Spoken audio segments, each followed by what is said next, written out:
ఇవన్నీ రెడీ చేసుకున్నా ఫ్రెండ్స్. మునక్కాయ కావాల్సిన ఐటము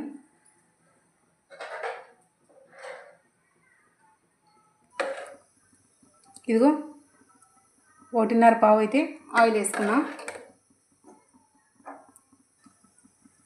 ఫస్ట్ పోపు గింజలు, కరివేపాకు, కొంచెం వేయాక ఆనియన్, ఇవన్నీ పచ్చివాసన పోయేదాకా వేసుకుంటే సరిపోతుంది.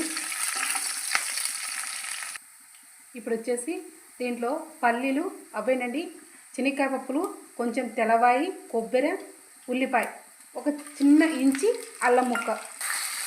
మరీ మెత్తగా కొట్టుకోలేదండి, టేస్ట్ బాగుంటుందని ఇలా కచ్చా పచ్చిగా చేసుకున్నాం. ఇప్పుడైతే ఇలా రోస్ట్ అయిందండి. ఇలా వేగితే పచ్చివాసన ఏం లేకోకుండా చాలా బాగుంటుంది. ఇప్పుడు వచ్చేసి దీంట్లోనే మనం ముందుగా కట్ చేసి పెట్టుకున్న టమాటో ముక్కలు కూడా వేయాలి. ఇవన్నీ మంచిగా మగ్గాలన్నమాట.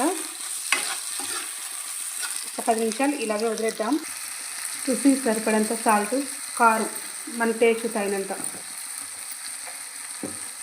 ఒక హాఫ్ చెంచా పసుపు. ఇప్పుడు మునక్కాయలు వేసేసి మసాలా బాగా కలిపేసుకోవాలండి.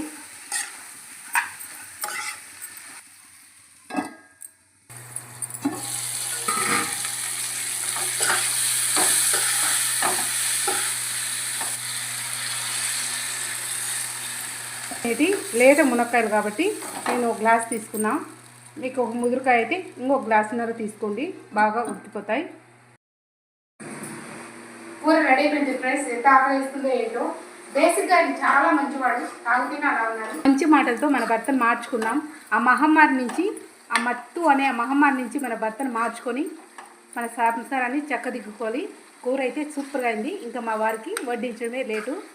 రెడీ చేస్తానండి భోజనం.